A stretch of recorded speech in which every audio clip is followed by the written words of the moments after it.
자, 245페이지 2번 분양가 상한제 적용 지역입니다. 자, 1번 국장은 주택가 상순위 물가 상승보다 현재의 높은 지역으로서 그 지역의 주택가격 거래 등과 지역 주택 시장 여건 등을 고려했을 때 주택가격이 급등하거나 급등할 우려가 있는 지역 중 대리인이 정하는 기준에 충족하는 지역에 대해서 주거정책 심의, 주택을 갖다 주거 그러거든요. 주거정책 심의의 심의를 거쳐 분양가 상한제 적용적 지정할 수 있다. 1번의 포인트는 뭐냐 그러면 지정권자가 누굽니까? 이게 시험 문제야. 국장이냐 시도냐? 누구라고? 국장. 그 밑에 보면 그 지금 박스에 세 가지가 있는데 그게 지금 대통령령이 정하는 지역이요. 1번 직전 3개월간 아파트 매매가 상승률이 몇 프로요? 10%. 이런 부분은 지금 할 것이 아니고 이제 이런 부분은 나중에 이런 내용들은 한 4월달 정도 가가지고 지금 볼 만큼 중요한 게 아니니까 이건 이제 무시해야 되고 2번 보면 국장이 분양가 상한제 적용적 지정할 때는 미리 시도 의견 드려야 된다. 국장이 지정할 때는 시도 의견 듣고 2번에 신경 써야 됩니다. 3번은 몰라도 아무 의미 없어요. 국장이 지정했으면 자기 혼자 알아야 돼요. 국민들이 알아야 돼요. 국민들이 알아야죠. 그러면 국장, 국가는 어디에 따진다고? 관보에다. 지자체는 어디에다? 공고에다. 그러니까 국장은 당연히 지정했으면 관보에 공고하고 그 지역을 관할하는 시군구한테 통보합니다. 여기는 분양가 상한제 적용 지역이다. 시군구청장은 사업주체 하에금 입주자 모집할 때 해당 지역에 공급하는 주택이 분양가 상한제 적용 주택이라는 사실을 공고해야 합니다. 4번 국장은 분양가 상한제 적용적 계속 지정할 필요가 없다고 인정하면 주거정책 심의에 심의를 거쳐서 해제해야 된다. 지정권자 누구고? 국장이고 해제자 누구고? 국장이고 지정을 하든 해제를 하든 심의는 나중에 상식입니다. 상식. 지정을 하든 해제를 하든 심의는 상식이. 그 다음에 이제 6번 보게 되면 분양가 상한제 적용적 지정된 지역의 시도 시군구청장은 분양가 상한제 적용적 지정 후 해당 지역의 주택가격이 안정되는 등 분양가 상한제 적용적 계속 지정할 필요가 없다고 인정할 경우는 국장에게 지정 해제 요청할 수 있다. 누가 누구한테요? 시도 시군구가 국장한테. 이런 데서 함정 쓰면 시도 시군구를 주민이 해제 요청할 수 있다? 그건 안 되지. 시도 시군구가 국장한테 해제 요청할 수 있고. 그러면 7번. 해제 요청받은 국장은 본인이 판단할 수 있어요? 없어요? 없어요. 또 뭘 해야 돼요? 심의. 주거정책 심의 거쳐가자. 며칠 내? 40일 내. 40일 내 가부를 결정해서 알려줘야 됩니다. 그 부분이니까 첫 번째 지정권자 누구냐? 국장이다. 두 번째, 시도 의견 듣고 심의는 나중에 상식이 돼. 상식이. 심의는 상식. 국장은 시도 의견 듣고 주거정책 심의에 심의 거쳐서 지정한다. 자, 지정이 되고 난 다음에 시도 시군구가 국장한테 해지 요청하며 며칠 내 가부 결정 40일 그렇게 알아놓고요. 넘어갑시다. 이제 넘어가면 3번 투기 과열지구입니다. 투기 과열지구 지정권자가 누구냐? 이게 쉬운 문제예요. 방금 전에 분양가 상한제 적용적 누구라고요? 국장. 투기 과열지구 누굽니까? 국장 또는 시도입니다. 국장 또는 시도. 그러니까 지정권자가 누군가 자꾸 물어본 거예요. 국장 또는 시도. 그래서 지정 기준 보게 되면 지정 기준 주택가 상승이 물가 상승보다 현재 높은 지역으로 주택에 대한 투기가 우려될 경우 그 지역의 청약 경쟁률, 주택 가격, 보급률, 주택 공급 계획 등을 고려해서 지정하는데 그 기준도 4월 달쯤에는 봐야 돼요. 그때 가면 그런 거 암기한다고. 그 다음에 자 3번 지정 해제 통보인데 국장이 지정할 때 하여튼 누가 하든 간에 심의는 하는 거예요. 심의는 상식이고 심의는 상식인데 그 1번, 2번이 답으로 잘 나오는데 이게 봐봐요. 국토부 장관이 지정할 때 지정권자 누구라고요? 국장하고 누구? 시도입니다. 시도. 그러면 국장이 지정할 때는 시도 의견 들어요. 시도 의견 듣고 심의 거쳐서. 시도가 지정할 때는 국장하고 협의합니다. 협의. 그러니까 이 부분을 함정 아주 이 부분 같아. 국장이 투기과열지구 지정해제할 때는 시도 의견 듣고 시도가 지정해제할 때는 시, 군, 구 의견 듣는다. O냐 X냐? X다. 다시 국장이 투기과열지구 지정해제할 때 시도 의견 듣고 시도가 지정해제할 때 국장의 의견 듣는다. O냐 X냐? 그것도 X다. 문제를 그렇게 만든다고. 국장이 지정할 때는 시도 의견 듣고 시도가 지정할 때는 국장과 뭐 한다? 협의한다. 자, 그런 부분 좀 잘 잡아놔야 돼요. 4번 지정해제 그런 의미가 없죠. 지정사유가 없다고 인정되면 직접 해제하고 그 다음에 5번 해제 요청도 아까하고 똑같아요. 그런 게 있죠. 분양가 상한제 누가 지정했다고? 국장이. 누가 요청한다고? 밑에 있는 시도하고 시군과 해제 요청. 며칠 내 가부 결정? 40일. 그러면 투기관련 국장이 지정했다 그러면 누가? 밑에 있는 시도하고 시군구청장이 해제 요청. 며칠 내 가부 결정? 40일.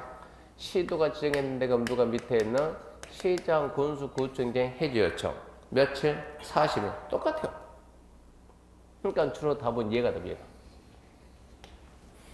그러면서 6번 타당성 검토인데 아까 분양가 상한제 적용 지역은 이거 계속 전체할까요? 해제할까요? 재검토가 없거든요. 근데 투기과열지구는 1년마다 재검토해요. 투기과열지구는 1년마다 재검토한다. 국장은 1년마다. 원래 재검토는 몇 년이요? 공법에서 재검토는? 몇 년이면 강사에 변한다? 5년. 10년은 옛날 얘기고. 옛날에 10년하고 지금은 5년하고 5년이면 완전 바뀐다고. 그러니까 재검토 몇 년인데? 5년인데. 유일하게 투기과열지구 재검토 몇 년이냐? 1년이다. 그리고 효과해가지고 분양권의 전매금지죠. 분양권의 전매금지. 투기과열지구하고 이제 전매제한인데 이 전매제한이 시험 문제 잘 나오는데 지금 이게 지금 입문과제니까 전매제한이 빠져있는데 전매 제한의 대상은 뭐냐 그러면 지금 이제 가는 투기과열지구안의 지위입니다. 지위, 분양권. 지금 그게 지금 지정 효과 그거답니까? 지정 효과 해가지고 효과 뭐 나왔어요? 분양권 전매 금지 나오잖아요. 투기과열지구안의 지위. 두 번째 이제 지정지역이라고 이 주택가격이 급등하는 지역도 있고 과열되는 지역도 있고 주택가격이 떨어지는 지역도 있는 거예요. 너무나 과열되면 거기를 우리가 과열지구라 지정해야 되고 너무나 과열되면 여기를 과열지역으로 지정해가지고 좀 찬물을 끼얹어서 주제를 가해서 좀 진정시켜야 되고 너무나 위축이 되면 좀 불을 지펴서 얘를 갖다 좀 띄워줘야 되는 거예요. 문제는 과열지역이면 주택가격이 급등하는 거예요. 급등하는 거. 그런 데서 이제 투기가 생긴다고. 그러니까 나중에 배웁니다. 과열지역 안에 뭐도 지위도 전매제한을 받게 돼요. 나중에 배우게 되고. 또 지금 분양가 상한제 배웠죠. 분양가 상한제는 주택하고 지위가 전매제한 받아요. 네 번째. 민간택지입니다. 민간택지에서 공급되는 주택하고 지위 이 네 가지가 전매자 받는 거예요. 책에는 안 나왔지만 투기과열지구 안에 지위, 분양권 과열지구 안에 지위, 분양권 분양가 상한제는 주택하고 지위 민간택지의 주택하고 지위 이렇게 네 가지 배우는데 네 가지가 이제 전매자를 받는데 우리가 이 지위가 전부 다 뭐라고요? 지위를 보고 뭘 한다? 분양권이 한다. 그럼 분양권이 언제 생기는가? 언제부터 전매제한을 받느냐 그걸 하려면 분양권이 언제 생기는가? 예를 들어서 자 현대건설이 자 아파트를 갖다가 분양한다고 아파트 분양 공고를 냅니다. 분양 공고 딱 내면 갑이 보고 분양 신청 청약하죠. 청약하면 그 다음 뭐 해야 돼 이제 뽑기 추첨해가지고 갑이 당첨이 돼서 당첨이 되면 갑은 분양권이 있을까요 없을까요? 당첨이 됐으면 그 다음 뭐 해야 돼요? 계약을 해야 돼요. 계약을 쓰면 비로소 뭐가 생겨요? 분양권이 생겨. 당첨만 쓰면 뭐 되겠어? 당첨권 그러고 계약을 체결하면 비로소 뭐가 된다? 계약을 체결하면 분양권. 그럼 언제부터 막아야 돼요? 여기서부터 막아야 되는 거예요. 그래서 지위 전매제한은 최초 공급 계약입니다. 이 계약을 써야 되니까 최초 공급 계약 체결이 가능한 날로부터.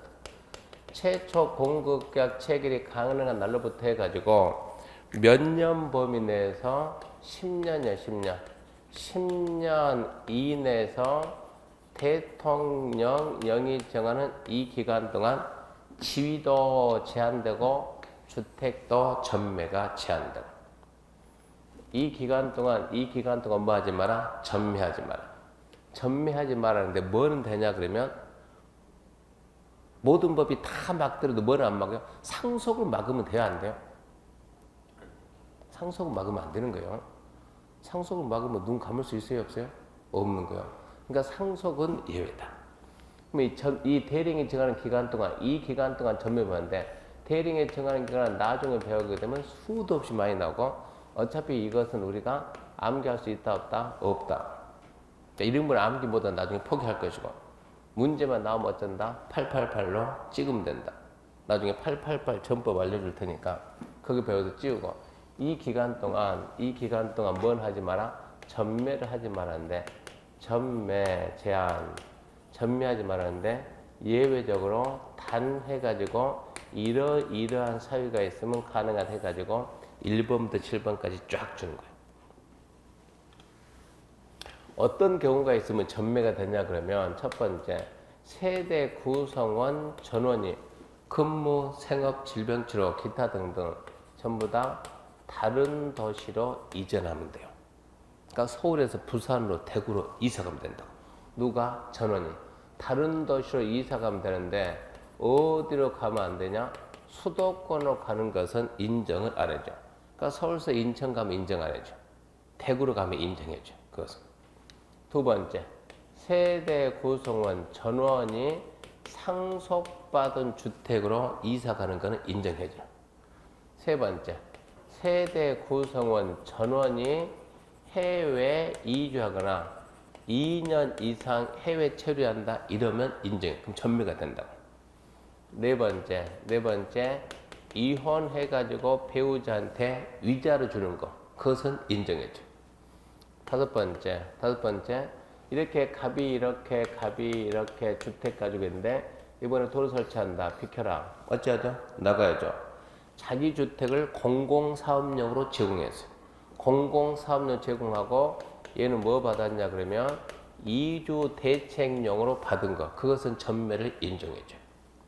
여섯 번째 이 주택을 받은 자가 국가, 지자체, 금융기관에 채무를 이행하지 못해가지고 그 주택이 경매나 공매로 나가면 이거는 인정이 돼. 일곱 번째 배우자에게 증여하는데 일부 증여할 때 이때는 인정하는 거야.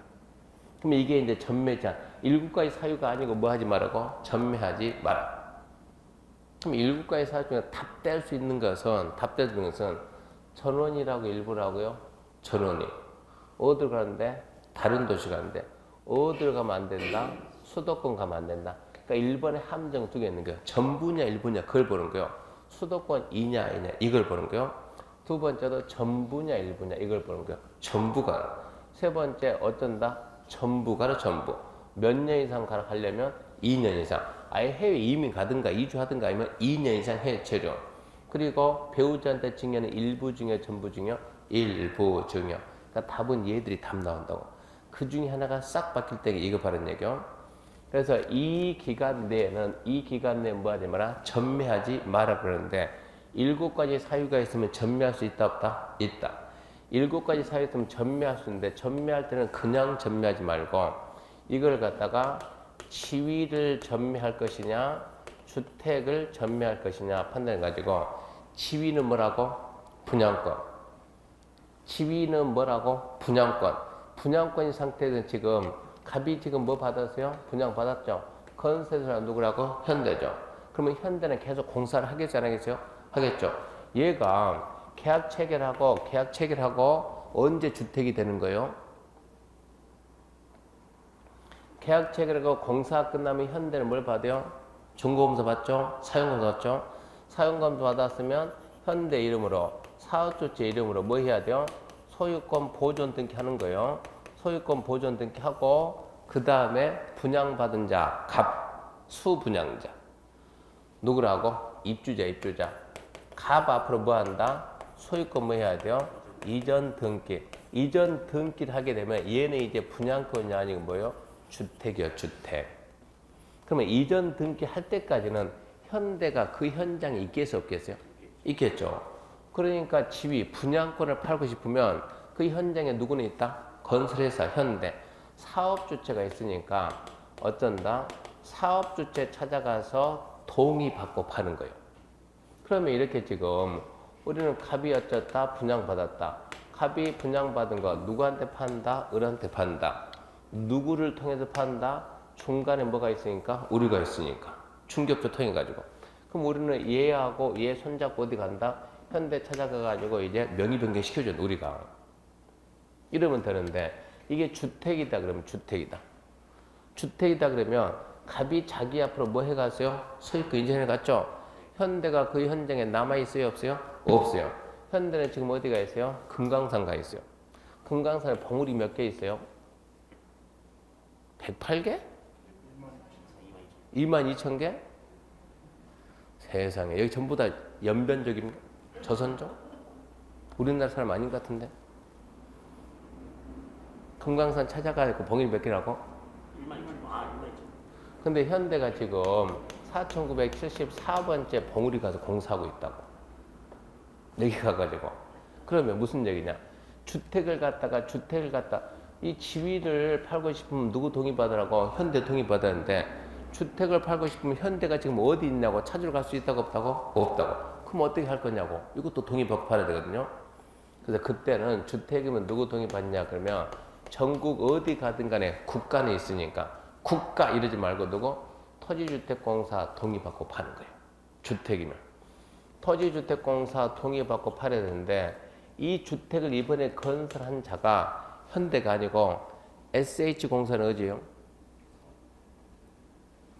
SH공사는 어디 공사요? 서울이지, 서울. 이걸 어디라고? 서울시 도시개발공사. 서울에서는 LH보다 서울시 공사 훨씬 더 많이 하는 게 서울에서는. 서울 시민이 아니구만. 네. 오, 또 자신있게 말하네. 남양주 시민. 서울에서는 SH공사니까 그러면 SH공사는 금강사 가서 일하면 돼요, 안 돼요? 안 돼요. 너는 어디에서만? 서울에만 와서. 얘는 서울만 있는 거야, 서울만. 그러니까 항상 이 지방공사가 건설했으면 지방공사는 항상 어디에 있으니까? 그 지역에 있으니까. 그때는 어떤다? 지방공사 동의받고 팔면 된다 이 얘기입니다. 전매 제한기간 내 전매할 수 있는 사유가 7가지 사유가 있는데 지위를 전매하려면 누구 동의받고? 사업주체. 주택을 갖다 전매하려면 사업주체가 없으니까 떠나갔으니까 토지주택공사 동의받는데 그 주택을 공급한 자가 지방공사면 지방공사 동의받고 판다는 얘기입니다. 이게 이제 전매 제한이요. 하지 마라 그랬는데 했어요. 하지 마라 그랬는데 했다. 위반했다 그러면 주택에 대해서는 아무런 규정이 없는데 지위에 대해서는 사업주체가 환매해 갑니다. 사업주체가 일정 금액을 지급하고 사업주체가 다시 사들인 거예요. 지위에 대해서는 사업주체가 환매한데 얼마 주고 환매하냐 그러면 처음에 갑이 계약했을 때는 계약금 있겠죠. 계약금 거기에다가 이제 중도금 1차, 2차, 3차 들어가겠죠. 그런 걸 보고 우리가 뭐라 그래요? 입주금이라고. 입주금 플러스 은행권에서 적용하는 1년 만기 정기 예금 이자 플러스 피 이만큼 주고 삽니다. 입주금 플러스 이자 플러스 피 뭔가 좀 이상하지 않아요? 뭐가 이상해요? 피 빼야지. 피는 없지. 피 중에 어디 있겠어요? 입주금 플러스 이자만 주고 사업주체가 다시 사드는 거요. 입주금 플러스 이자 이걸 보고 우리는 뭐라? 이걸 보고 매입 비용 그래요. 매입 비용인데 우리 지금이 올해 시험이 내년 시험이 몇 회요? 20? 구해줘. 27회 때 매입 비용을 갖다가 매입 비용을 갖다가 전매 대금 지급하고 산다 이러고 물어본 거예요. 전매 대금은 입주금에다 뭐 했어요? 피 얹었지 피. 그거는 전매 대금 팔아먹는 금액. 전매 대금 주고 사는 것이 아니고 매입 비용. 입주금 플러스 이자를 보고 매입 비용. 이게 전매 제한을 그런 사인데 이 부분도 매년 한 문제. 그러니까 분양가 상한제가 매년 한 문제. 전매 제한도 매년 한 문제. 자, 247페이지 보면 이제 주택 건설 자금입니다. 주택 건설 자금. 이제 먼저 주택 상환사채인데 주택 상환사채는 우리가 여유자금이 있으면 투자를 해야 되는데 어디다 투자할 겁니까? 주식에다 투자할 겁니까? 주식에 투자할 겁니까? 아니면 지금처럼 나오는 사채. 주식에 투자할 거냐? 사채에 투자할 거냐? 어디다 투자해야 돼요? 모험을 좋아하는 사람도 어디로 가야 되고? 주식. 안전빵 이런 사람 뭐라 가야 되고? 사채. 얘는 뭐 된다? 불확정이지만 그 회사가 영업이익이 많으면 뭐 주고? 배당을 주고 손실이 나더라도 확정된 뭐를 준다? 이자 준다. 이자 줬다 만기된 뭐 받는다? 원금 받는다. 이게 원래 사채인데 여기 말하는 주택 상환사채는 만기되면 원금 이자가 아니고 주택으로 돌려주는 사채. 그게 주택 상환사채. 주택 상환사채. 자, 주택 상환사채. 자, 1번 보게 되면 누가 발행하냐? 토지공사하고 등록사업자인데. 토지공사하고 등록사업자. 자, 토지공사가 주택 상환사채 발행하고 망하면 어쩔까요? 부도나면? 그럼 뭐라고 말해야 돼요? 뭘 고민해요. 토지공사가 주택 상환사채 발행해서 내가 샀어요. 근데 토지공사 망하면 어쩌죠? 한마디 하지 뭐라고? 안 망하지. 왜 안 망해요? 국가가 만들었으니까. 이거 망하려면 진작에 망했어요, 얘는. 이자 얼마라고 하루에 뭐 100억 나간다고. 어마어마하게. 망하려면 진작 망합니까? 안 망해요. 누가 만들었으니까? 국가가 만들었으니까. 근데 등록사업자가 뭐라고? 연간 얼마 이상? 20만. 그럼 국토부에 등록한다니까? 일반 건설회사. 망해 안 망해? 툭하면 망하지. 근데 등록사업자 발행하고 망하면 어쩌? 부도나면 어쩌? 뭐 어쩌고 휴지지. 그럼 불안에 살 수 있어요 없어요? 없지. 누군가 뒤책임을 져야 되지 않습니까? 그래서 보증이란 말이 나오지. 보증.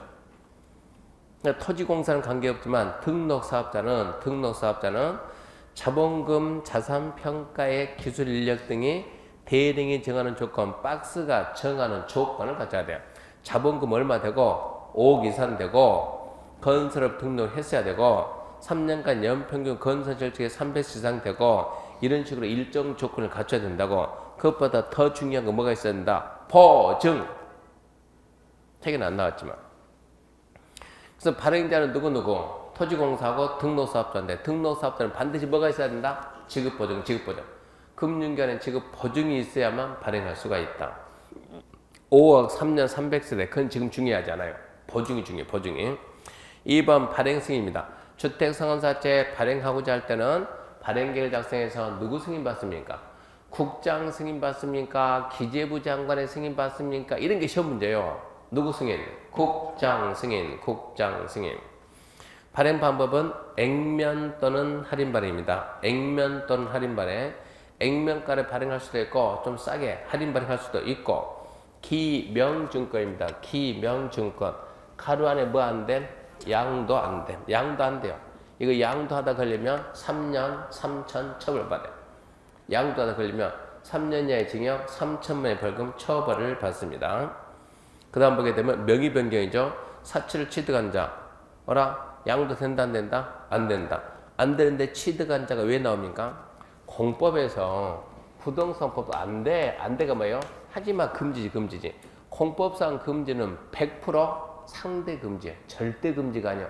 안 돼 해놓고 단 이러면 된다. 그러니까 금지 안 돼 해놓고 단 이름은 허용해. 이름 허용해가지고 나중에 4가지 배웁니다. 별로 중요하잖아요. 어쩔 때 허용하냐? 세대 구성원 전원이 다른 도시로 이민 가는 거야. 그 건설자가 호주 이민 가면 호주 가서 따라가서 집 저주 갈 겁니까? 아니요. 그런 거는 팔 수가 있는 거예요. 세대 구성원이 전부 다 다른 도시로 이사 가면 그런 팔 수가 있어요. 세대 구성원 전원이 상속반 주택 이사 가면 아까 얘기했던 말하고 비슷한 말이 나온다고. 그러면 팔 수가 있어요. 그러니까 갑이 주택 상환사채 사가지고 누구한테? 나 해외 이민 간다니까? 누구한테 팔았다? 을한테 팔았다. 근데 문제는 이 주택 상환사채는 갑 1하고 이름이 나온다고.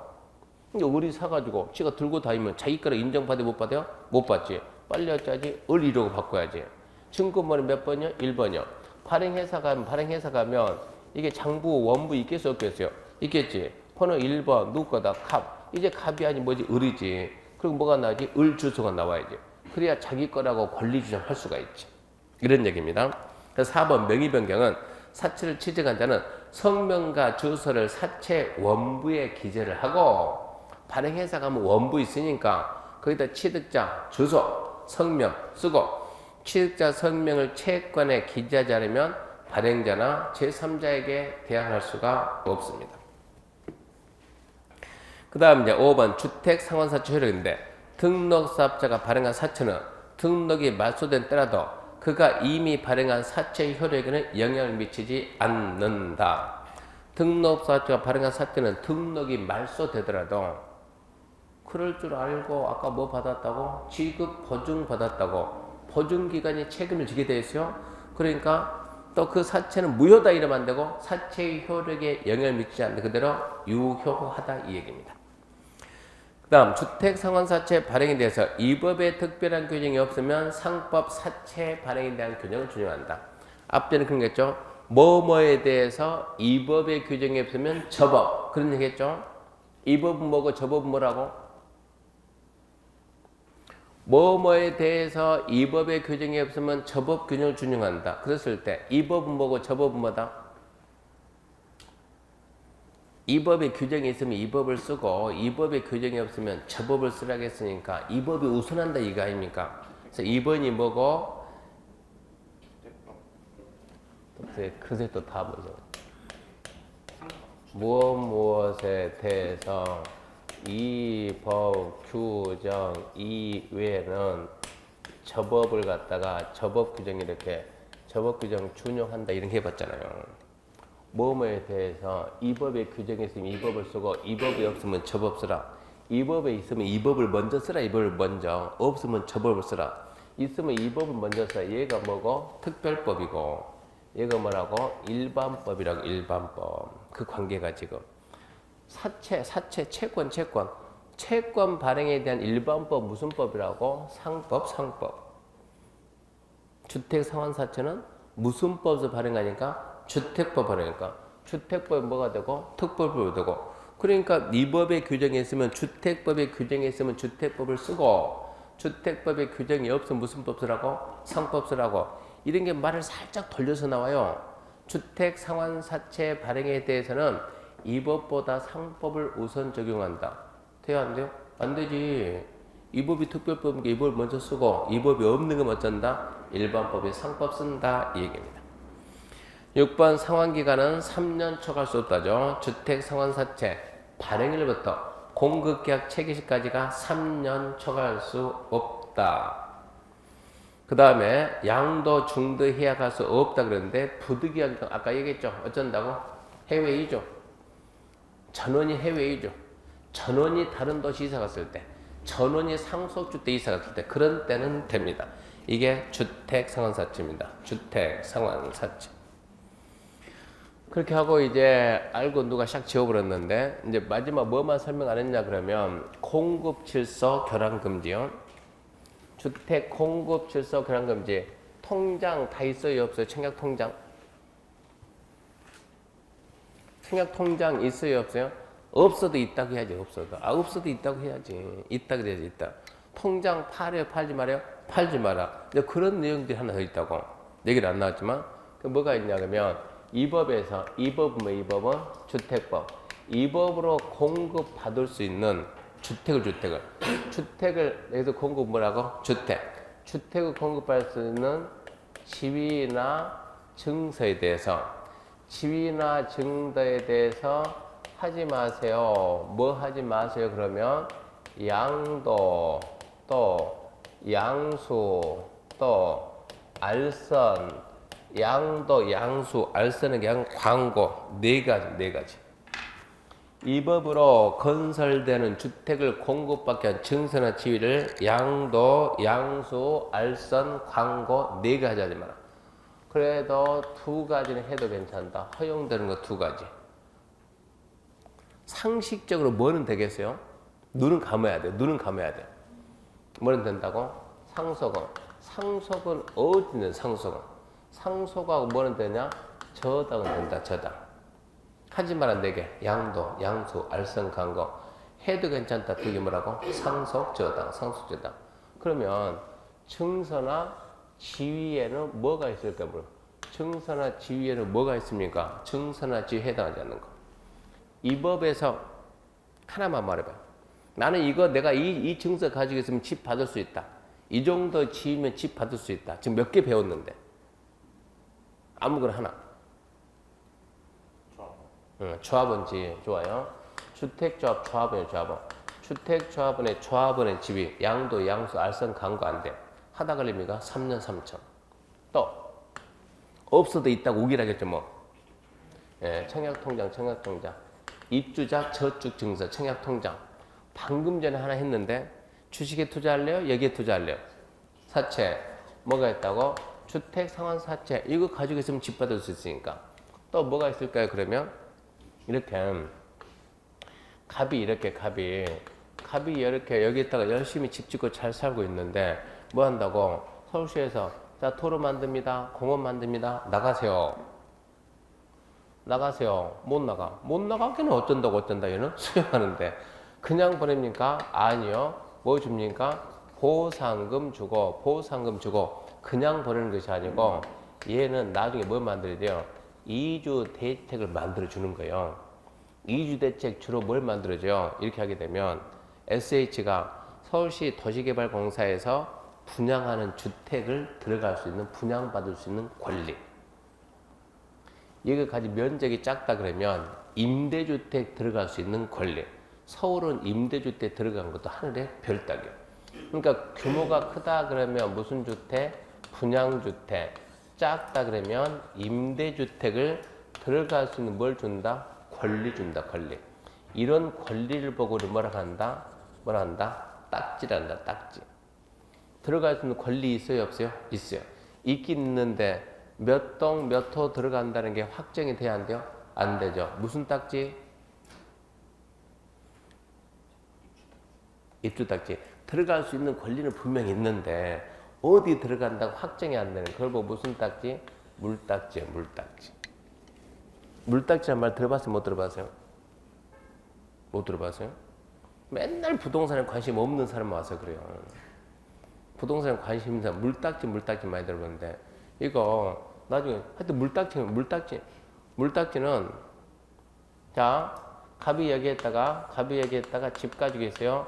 뭐 합니까? 재개발합니다. 뭐 합니까? 재건축합니다. 얘 조합원이 돼야 안 돼요? 되죠. 조합원에 지위 있어요? 없어요? 있죠. 있으니까 얘는 확실하게 들어간다는 권리가 있어요? 없죠? 있죠. 확실하게 들어갈 권리가 있는데 몇 동 몇 호 들어가요? 모르지 그것은. 통호수 추첨되기 전까지 얘 딱지는 뭐라고요? 물딱지. 그럼 뭐 물딱지요? 확실하게 있긴 있는데 정확하게 어디라고 확정이 안 돼. 그걸 보고 물딱지. 그래서 4번째 나중에 이제 그래서 각종 딱지 배운다. 딱지. 물딱지 배우는 거예요. 그래서 시장대기 발행한 무허가 건물 확인서, 철거 예정 증명서, 철거 확인서, 공공사업 시행이라는 이주 대책 대상자 확인서 이런 내용들이 나온다고. 이런 것들에 대해서 뭐 하지 말라고요? 양도, 양수, 알선, 광고하지 마라. 뭐는 괜찮다? 상속, 저당 괜찮다. 그러면서 하지 마 그랬는데 우리는 꼭 해야죠. 하지 말라는 거 해야 돈 되거든요. 하는 거예요. 위반해가지고 적발이 됐습니다. 오늘 뉴스 보면 크게 나왔어요. 다산 신도시 하지 말라 했는데 걸려가지고 어쩐다고? 대부분 그 전에는 벌금으로 끝났는데 이번은 어쩐다고? 전부 다 계약 해지다. 피 3천만 원 주고 샀는데 그러든가 말든가. 5천 주고 샀는데 그러든가 말든가. 봐봐요. 뉴스 크게 나오고 있어요. 위반했다 그러면 자 위반 이제 걸렸어요. 안 걸려는 걸렸어요. 그러면 첫 번째 주택 공급 신청할 수 있는 지위. 내가 지위. 지위를 팔아먹었다고 걸렸다고. 그 지위는 무효로 무효. 지위는 무효로. 두 번째, 내가 적발이 안 돼가지고 겸허히 빠져나가서 계약서 썼어요. 계약서 썼어요. 지금 이 단계에서 지금 걸렸어요. 계약서 쓰고 난 다음에 적발되면 어쩐다? 네 계약은 뭐한다? 취소할 수 있다. 이거 무효시켜버리면 그때 공급 계약 쓴 게 전부 다 무효가 돼버리는 거예요. 선별적으로 무효시켜야 되니까 계약은 어쩐다? 취소할 수 있다. 그리고 이 계약 쓴 상태에 적발이 안 되고 나는 또 샥 빠져가지고 누구처럼 쏙 빠져가지고 잘 살다가 나중에 살다가 걸린 사람이 있어요. 전수조사 해버리면 한 명 한 명 다 조사하면 나중에 걸린다고. 그러니까 입주가 끝난 상태에서 입주가 끝난 상태에서 걸렸다 그러면 그때는 어쩐답니까? 입주가 끝났으면 주택이 주택. 그 주택은 어쩐다? 사업주체가 환매 다시 사들여요. 다시 사들인다고. 그리고 어쩐다? 나가세요. 뭡니까? 퇴거 명령. 그리고 나가면 뒤통수에 한마디 하는 겨. 너는 앞으로 10년 동안 들어오지 마라. 무슨 얘기냐? 이런 자들은 10년 이내 입주할 수 있는 자격을 제한해요. 10년 이내 자격 제한하고, 그리고 끝나면 안 되죠. 3-3 그래요. 3-3이 뭡니까? 예, 3년 이하의 징역, 3천만 원 이하의 벌금이다. 그래서 이런 내용들이 아주 단순하지만 이런 내용들이 은근히 출제가 잘 돼요. 이 부분이 좀 빠져 있으니까. 여기까지 하게 되면 주택법 내용이 끝나고 248페이지 가게 되면 입문 과정이다 보니까 뭐가 없어요? 리모델링 없어요. 리모델링은 별로 중요하지 않으니까. 공동주택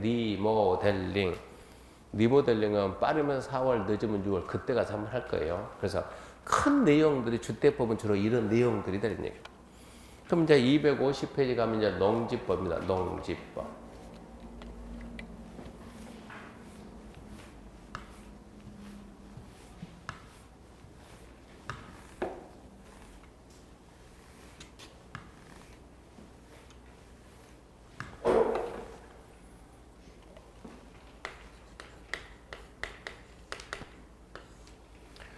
농지법에 관한 사항인데, 농지법에는 어떤 내용이 있는가? 제1장 그러면 또 총설해가지고 농지법을 사용하는 용어가 있어요. 제2장 농지 소유해가지고 농지소유에서는 농지 소유 제한이라는 제도가 있어요. 농지는 누가 소유하냐 이런 말이 있어요. 두 번째, 얼마만큼 소유하냐 해가지고 소유 상하이라는 제도. 세 번째, 농지를 취득할 때는 네가 농지를 취득할 수 있는 자격이 있냐 없냐 국가 심사예요. 심사에서 너는 자격이 있다 그러면 농지 취득 자격 증명을 줘요. 글줄 소리가 농취증.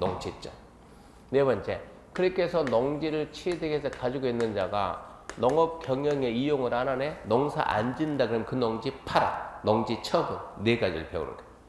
그 다음에 세 번째, 농지 이용인데, 이용 파트에서 뭘 배웠냐 그러면 농지 소유자가 농지를 성실하게 경작 안 한다 그러면 시군구청장 비켜! 내가 대신할 테니까. 대리 경작 이런 제도도 있어요. 또 뭐가 있냐? 열심히 원래 농지는 누가 소유하냐? 농업 경영에 이용하고자 하는 자요. 실제로 농사 질 사람 어쩐다고? 농지 소유하라고. 농사 안 질 사람 어쩌지 말라고? 소유하지 말라고 이거예요. 근데 열심히 농사 짓다가 군대 가버리면 그럴 수 있잖아요. 농사 짓다가 내가 이번에 군수 출마해서 당선돼 버리면 이럴 수도 있거든요. 그때는 어떻게 해야 돼요? 잠시 빌려줘야 돼요. 돈 받고 빌려줘야 돼요. 그냥 빌려줘야 돼요. 내 맘이에요. 돈 받고 빌려주면 뭐라 그래요? 임대차. 안 받고 빌려주면 사용대차. 임대차 등 이런 제도 있어요. 네 번째 이제 농지에 보존해가지고 농지는 농업 진흥 지역이다. 혹시 절대농지라는 말 들어본 사람 손 들어보세요. 절대농지 안 들어본 사람 손 들어보세요. 뭐야 그러면? 못 들어봤어요? 상대농지는 못 들어봤나요? 그러면 농업진흥지역은 들어봤나요? 들어봤어요? 우와, 완전 신세대인데요? 들어봤어요? 의아한데? 옛날에는 절대 농지 그러는데 절대 농지라는 제도가 없어지면서 똑같진 않아요. 비슷한 게 농업진흥적 이런 제도가 생겼다고. 그러니까 이거 알아야 되고, 그리고 농지를 다른 용도로 쓴 걸 보고 농지전이에요. 농지전. 내용이 많아요, 작아요? 별거 아닙니까? 근데 농지법이 몇 문제 나오냐 그러면 두 문제 나와요. 두 문제. 열심히 하게 되면 한 문제는 맞출 수 있어요. 그러니까 대부분 열심히 안 해요. 대부분 열심히 않고 대충 해가지고 이 농지법이 보통 공법에서 두 문제고 중개 실무에서 하나니까 보통 세 문제 나요. 세 문제. 열심히 하게 되면 한 문제 두 문제 맞춘다고 실무까지 하게 되면. 근데 대부분 열심히 안 해요. 대부분 열심히 안 하다 보니까 공법 40점 맞히면 합격한다고 못 한다고요? 공법 40점 맞히면 합격하는데 지장이 있어요, 없어요? 없어요. 왜요? 누가? 누가? 김성수 쌤이 기다리고 있으니까. 어쩐다고? 중개사법이 도와주니까. 뭘 한다고? 합격을 한다, 합격을. 합격을 하지만 문제는 합격했으면 실무하는데 실무할 수 있어요, 없어요? 없어요. 왜요? 공법으로 모든 물건 설명해야 되니까. 물건 설명은 공법이에요, 공법. 공법 시간에 배운 대로 물건 설명해야 되는데 어찌어찌 합격은 했지만 설명을 못하니까 어쩐다고? 중개가 안 돼, 중개가. 그래서 장농 면허가 몇 개 있다고? 30만 개 있대, 30만 개. 문제는 합격을 해봤자 실무 못하면 이 증이 무슨 의미가 있냐 이런 얘기요. 근데 우리는 중개 물건 안에 주택도 있고 공장도 있고 뭐도 있고 뭐도 있는데 땅 하려면 땅 뭡니까? 토지. 토지 중개하려면 토지 10건 쓰면 그 중에 9건은 뭡니까? 농지예요, 농지. 임야는 면적이 크니까 별로 거래가 안 돼요. 19문제 농지인데 농지법 몇 문제 나오고? 2문제. 열심히 하면 한 문제 맞춥니다. 그러니까 열심히 안 한다고. 그러니까 결론은 뭐가 된다고? 실무가 안 된다고, 실무가. 이게 문제. 그래서 농지법 공부할 때만큼은 철저하게 어찌해야 돼요? 실무한다 생각하고 그래야 돼요. 좀 따가지고 밖에 나가서 못 쓰면 그 증이 무슨 필요가 있냐고. 남들은 지금 연말이니까 지금 건배 이러고 있을 텐데 우리는 지금 공부하고 있잖아요. 힘들게. 그러니까 실무한다 생각하고 드려야 됩니다. 제일 먼저 보게 되면 자 250페이지 농지입니다. 그 농지법 책에도 설명했고 농지에는 뭐가 있습니까 하면 농지가 뭘까요? 그러면 농사짓는 땅 그렇게 말하면 안 되는 거예요. 농사짓는 땅 그러지 말고 농지란 농지법 적용 대상인 토지. 개념부터 농지는 농사짓는 땅 이러지 말고 농지법 적용 대상인 토지. 어떤 토지에다 농지법을 적용할까? 그게 농지입니다. 그럼 어떤 땅이 농지입니까? 자, 첫 번째. 농지란 전답 과수원 기타 법적 지목에 관계없이, 그러니까 전답 과수원은 기본이고 지목이 전답 과수원이 아니라 하더라도 실제 현상이 농작물 경작에 이용되는 농지예요. 다년생 식물 재배지로 이용되는 토지도 농지예요, 농지. 그래서 일반적으로 농작물 경작, 다년생 식물 재배지가 뭐라고? 농지다고.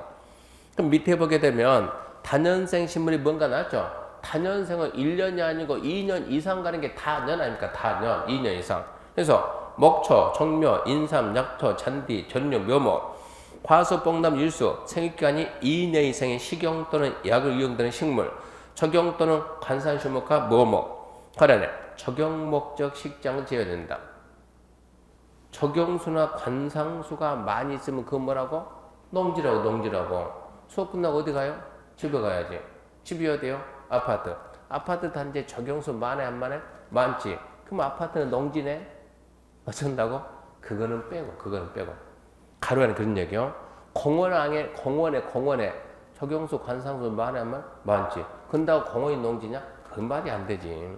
그러니까 적용 목적 식재 제외, 그런 뭡니까? 판매. 팔라고 적용수 관상수 많이 심어놨잖아요. 그런 땅도 뭐라고? 다년생 식물 재배지라고 해서 너는 농지법 적용하겠다 이 얘기요.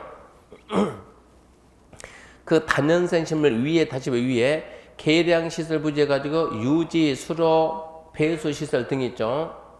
고정시공실, 버섯재배사, 비닐하우스, 농막, 간이, 퇴비장 등 부속시설 등의 생산시설 부지를 포함한다. 그래서 농지에는 우리가 농지 그러면 크게 몇 가지냐? 네 가지. 전답 과수는 기본이고 첫 번째 어떤다? 농작물 경작하면 농지다.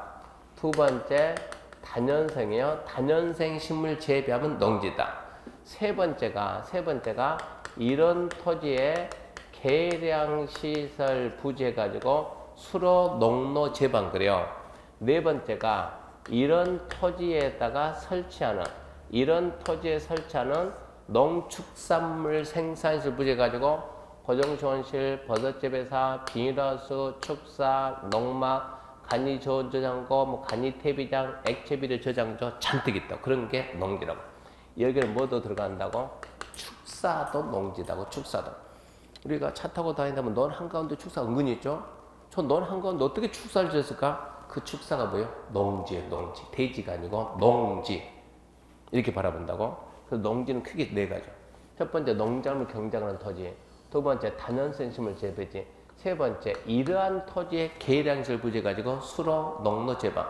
네 번째 이러한 토지에다 설치하는 농축산물 생산시설 부지해가지고 고정시공실, 버섯재배사, 비닐하우스, 축사, 농막, 간이, 저온, 저장고, 사과 저장 창고, 배추 저장 창고, 간이, 액체, 비료, 저장소 그런 땅이 전부 다 뭐라고? 농지예요. 농지. 그런 땅은 농지법 적용받는다. 그럼 옆에 딱 가면 이제 제외. 그래도 농지가 아니다. 1번. 공간정보법 지목이 전답 과선이 아닌 토지여서 농작물 경작이나 다연성 식물 재배지로 계속해서 이용 등의 3년 미만인 토지. 전답 과선이 아닌데 농작물 경작한다. 다연성 식물 재배하자. 이게 농지가 되려면 계속해서 3년 이상 하면 농지요. 계속해서 3년 미만 했으면 그런 농지가 아니라고. 두 번째, 지목이 임야하면 산입니까? 논입니까? 산이지. 산지 전용 허가 받지 않고 다년생 식물 재배한다. 불법으로 개간해서 농사지면 그 농지 아니에요. 옛날에는 임야를 모르게 개간해가지고 불질러서 개간해가지고 3년 이상 농사지면 농지를 봐줬다고. 앞으로는 절대 안 된다고. 산지 전용 허가 받아가지고 농사지면 농지다. 적법하게 하지 않는다. 불법으로 해가지고 이제 산이 농지 안 된다 이 얘기입니다. 세 번째, 초지법에 조정된 초지는 뭐지?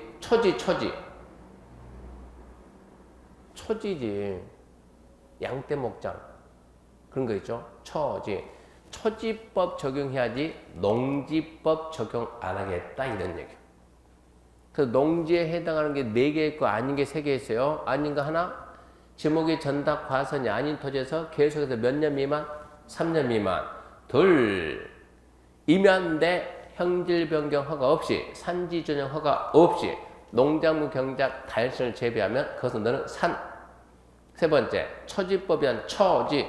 넌 초지법 적용해야지 농지법 적용 안 한다. 이런 얘기. 밑에 참고해가지고 농업인 나왔는데 작년 시험에도 농업인이 또 나왔어요. 참 출제위원 성격 특이해요. 이 농업인을 물어서 뭐 할까? 농업인을 우리가 중개하는 거하고 농업인하고 무슨 관계가 있을까? 농업인이란 얼마 가지고 농사짓은 농업인이냐? 1000제곱미터 이상 가지고 농사짓은 농업인이요. 나는 비닐하우스 할 건데 비닐하우스 그것은 330제곱미터 이상 비닐하우스 가지고 특수작물 하면 농업인이요. 나는 논도 밭도 없어요. 그냥 남에 가서 농사 대신 져주는 거예요. 며칠 이상 하게 되면 90일 이상 하게 되면 농업인이요. 농업인. 나는 소 키웁니다. 가축 뭡니까? 축사람. 우리나라에서 최고 큰 게 뭡니까? 큰 거 그러면 소, 말. 큰 거. 그러니까 이번에 시험에 큰 거 몇 마리? 2마리요. 돼지는 중간종 되겠죠? 중간 거 몇 마리요? 10마리요. 토끼는 작은 거죠? 작은 거 몇 마리요? 100마리요. 100마리. 그러면 날개 달린 애들. 그게 뭐예요? 닭이나 오리. 그럼 뭐예요? 가금. 얘는 몇 마리요? 1000마리요. 벌통은 몇 통이요? 10통. 올해 시험 문제 답이 이게 나다. 10통 이 말이나 10군 이 말이나 똑같은 얘기요. 큰 거 2마리, 중간 거 10마리, 작은 거 100마리, 날개 1000마리, 벌통 10통. 근데 나는 이제 이런 게 대부분 이런 게 뭐니까 축산업이니까 축산업에 며칠 이상 종사한다? 120일 이상 종사해도 농업인. 내가 농사 지는 게 농업 경영이요. 내가 농사 져가지고 내가 시장에 갖다 파는 거요. 1년간 얼마 이상 팔면 120만 원 이상 팔면 이 사람도 농업인이요. 농업인은 첫 번째 얼마 가지고 농사 진다? 1000 이상 가지고. 비닐하우스 할 건데 330 이상. 날짜로 따진다 며칠 이상? 90일 이상. 큰 거 2마리, 중간 거 10마리, 작은 거 100마리, 날개 1000마리, 벌통 10통. 축사는 며칠? 120일. 농산물 판매가 얼마? 연간 120만 원. 그러면 농업인. 설마 올해 냈는데 내년에 또 낼 리는 없겠죠. 치사하게. 치사하게 지문 하나 통 낼지 모르니까 봐야 되고. 근데 나중에 이걸 모르면 나중에 농지 중개가 안 되는 거. 이거 알아야 농지 중개한다고. 여기까지가 용어고 그 다음에 농지 소유. 잠시 쉬고 소유부터 합시다.